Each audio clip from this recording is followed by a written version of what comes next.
There are moments in life that break you open, moments that shatter the carefully constructed image you have of yourself and force you to see the truth you've been avoiding for years.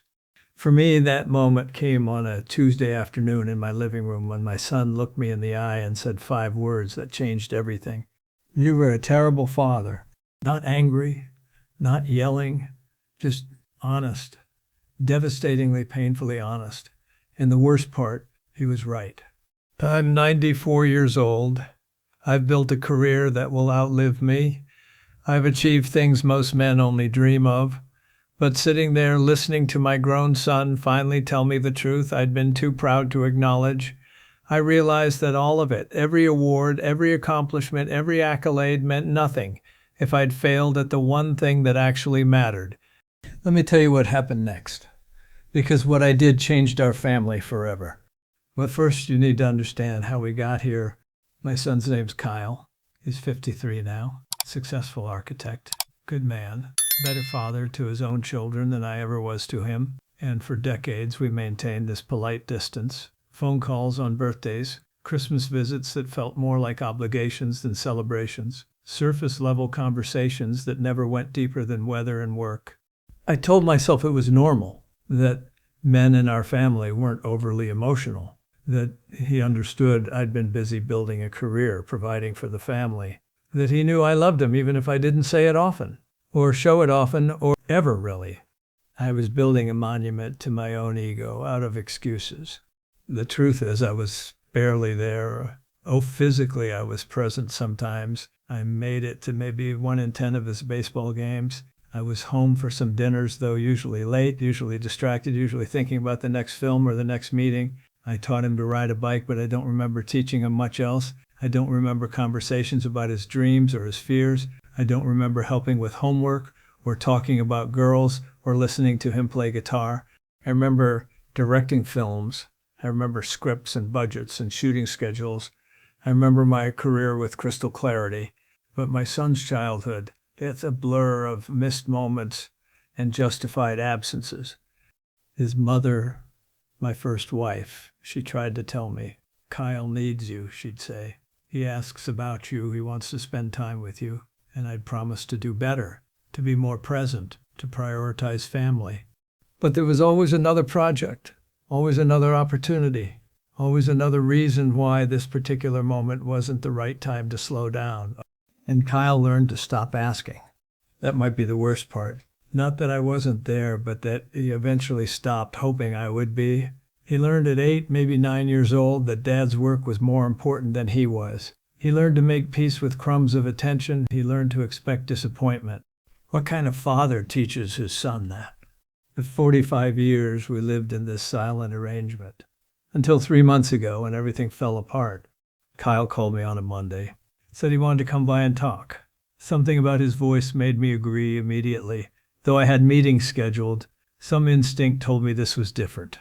He arrived Tuesday afternoon, and I remember the day was overcast, gray light coming through the windows. He sat across from me in my living room, a room filled with awards and photographs from film sets, and he looked tired, not physically tired, soul tired. "Dad," he said, "I've been in therapy." I didn't know what to say to that, so I waited. For 3 years now, working through some things, and my therapist suggested I talk to you, really talk to you, not the surface stuff we usually do. "Okay," I said, though something in my chest was already tightening. "I need to tell you some things," he continued, "and I need you to just listen. Can you do that?" I nodded. What followed was the most painful 30 minutes of my life. And I say that as a man who's lived 94 years, who's experienced war and loss and heartbreak. Nothing prepared me for hearing my son's truth. He told me about the 5th grade science fair where he won first place and searched the crowd for me, knowing I wouldn't be there but hoping anyway. He told me about his high school graduation where I showed up late and left early for a meeting. He told me about calling me when he got accepted to Yale and how I'd been distracted during the entire conversation, clearly not listening. He told me about bringing his first girlfriend home to meet me, how I'd barely acknowledged her, about showing me his first architectural designs and having me glance at them for 30 seconds before returning to my own work. about his wedding day where I gave a speech that was really about me, about my career, about my philosophy on life, rather than about him and his bride. You were there physically sometimes, he said, his voice steady, but his eyes wet. But you were never really present, never really interested in who I was or what I cared about. Everything was always about you, your work, your success, your legacy. He paused, and I could see him gathering courage. When Emily was born, your granddaughter, I swore I would be different. I would be the father to her that you never were to me. And I am. I'm present. I'm engaged. I know her dreams and her fears and her favorite color and what makes her laugh. And you know what? It's not that hard. It just requires showing up, actually caring, putting someone else first. The words hung in the air between us. Then he said it. You were a terrible father, Dad. And I need you to hear that. I need you to acknowledge it, not excuse it, not explain it. Just admit it. I felt something crack inside me. Every instinct screamed to defend myself, to list my accomplishments, to explain the pressure I was under, the opportunities I couldn't pass up, the responsibility I carried, to make him understand that it wasn't personal, that I was doing my best, that things were different back then. But I looked at him, really looked at him, and I saw a man in his 50s who'd spent his entire life waiting for his father to choose him just once. And I saw that all my excuses, all my justifications, all my rationalizations were just smoke to obscure a simple, brutal truth. He was right. And what I said next would determine whether we had a future together or just a past. I've played tough men my whole career, men who never backed down.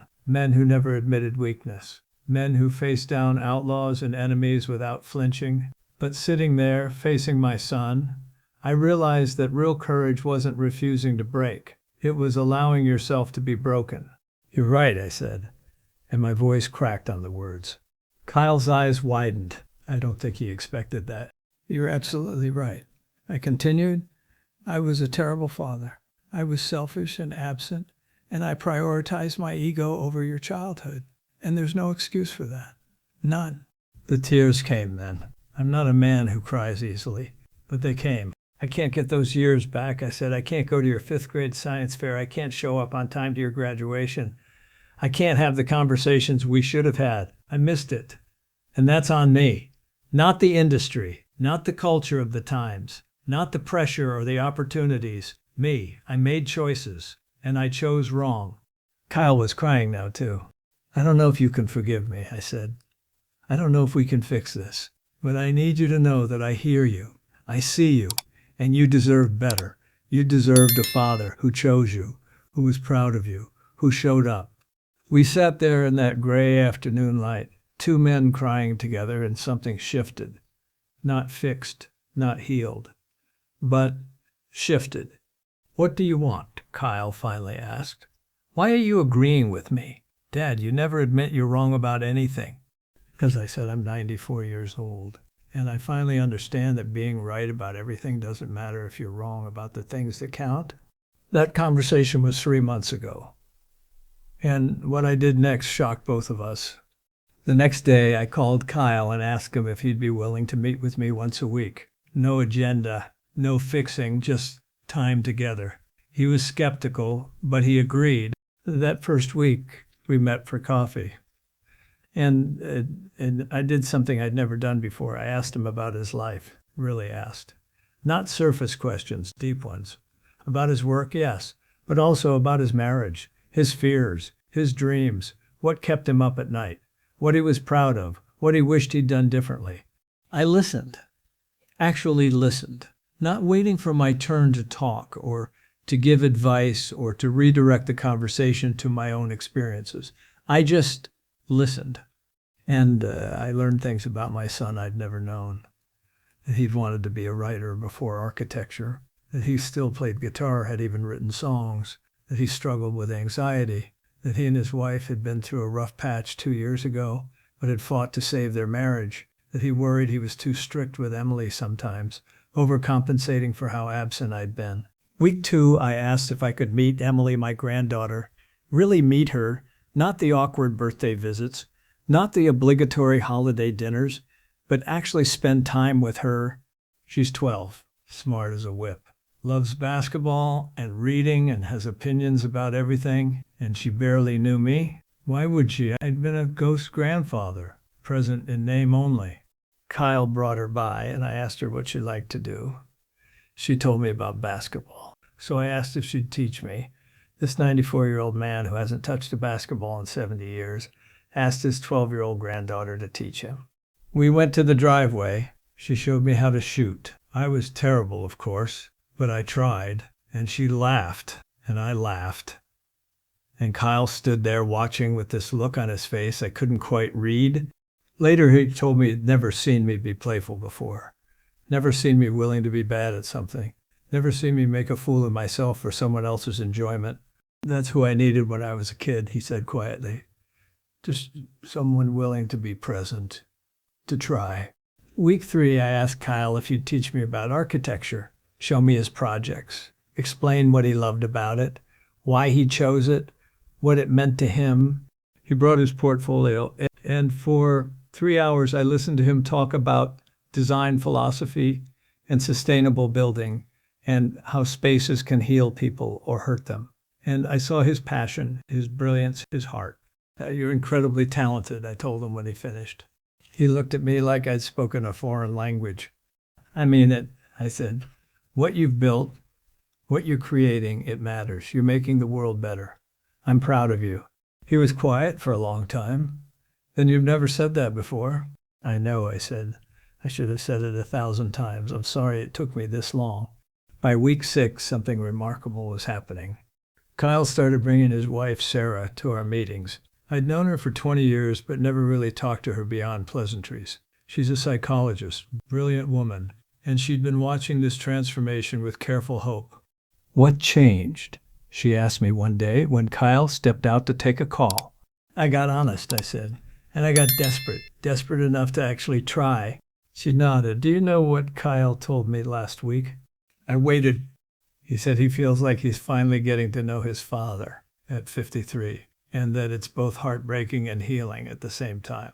The lump in my throat made it hard to speak. Can I tell you something? Sarah continued. Kyle has been angry at you his whole life. But underneath the anger was grief for what he never had. And underneath the grief was love. He's always loved you. He just didn't know how to reach you. I didn't let him reach me, I said. No, she agreed, but you're letting him now. And that matters more than you know. Week 8, Kyle asked if I wanted to come to Emily's basketball game. A real invitation, not obligatory, not guilt-driven, just an invitation from a son to his father. I went. And I sat in those uncomfortable bleachers for the full game. I cheered when Emily scored. I watched Kyle coach her from the sidelines with such patience and pride. I saw the family he'd built, the father he'd become despite my example. After the game, Emily ran over to me, sweaty and beaming. Did you see my three-pointer? She asked. I did, I said. It was perfect. Grandpa, she said. And I felt my heart squeeze at the word, are you coming to my next game? And I looked at Kyle. He was watching us with wet eyes. I wouldn't miss it, I told her. And I didn't. Last week, Kyle asked me the question I'd been waiting for. We were sitting in my study, the same room where he'd confronted me 3 months earlier. But everything felt different now. Lighter. More honest. Dad, he said, I need to tell you something.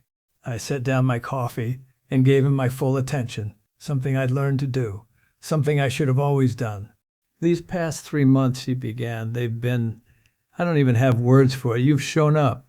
You've listened. You've tried. You've been the father I always wanted. He paused. And I know we can't get back the lost years. I know you can't undo the past. But what you've done, what you're doing, it matters. It's changing everything. I felt tears threatening again. Kyle, let me finish, he said gently. I forgive you for all of it. The missed moments, the absence, the priorities. I forgive you.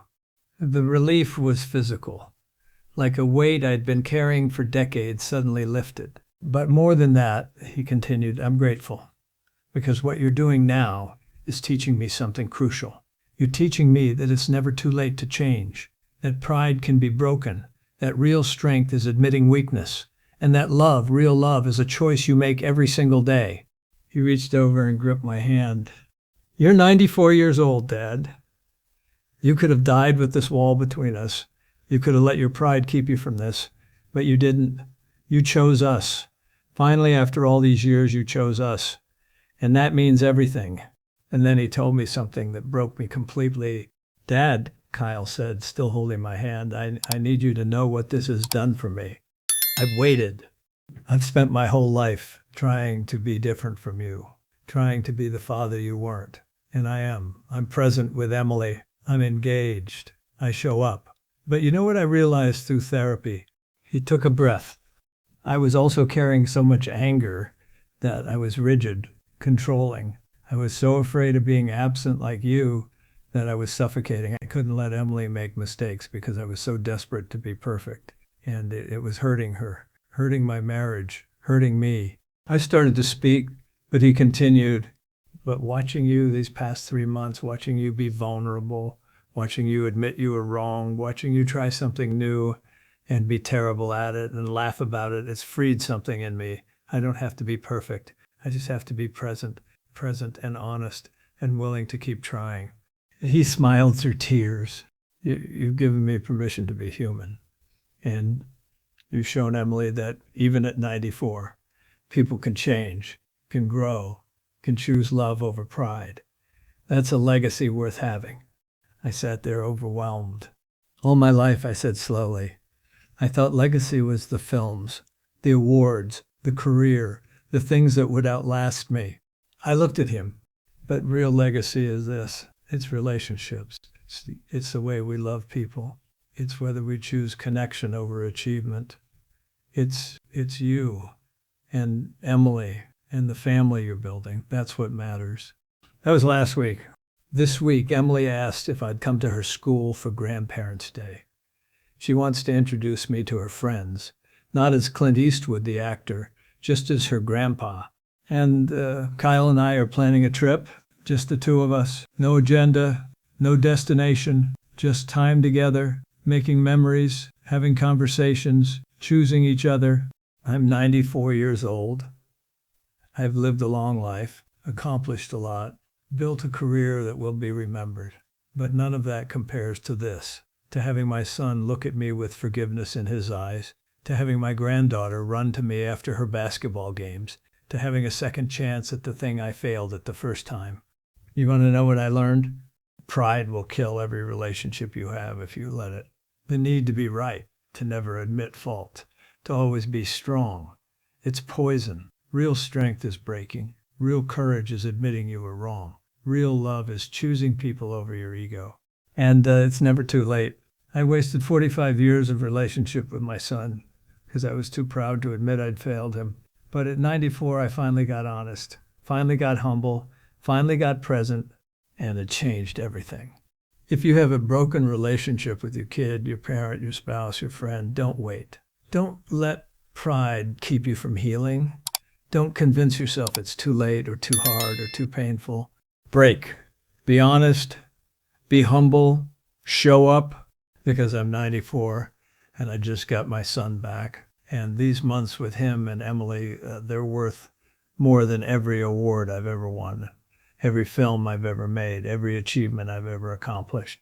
Life's too short to die with unresolved relationships, too short to let pride win, too short to miss the people right in front of you. My son said I was a terrible father. He was right, but he also gave me the chance to become a better one, even at 94, even after all the wasted years. And I'm taking it. Thank you for listening.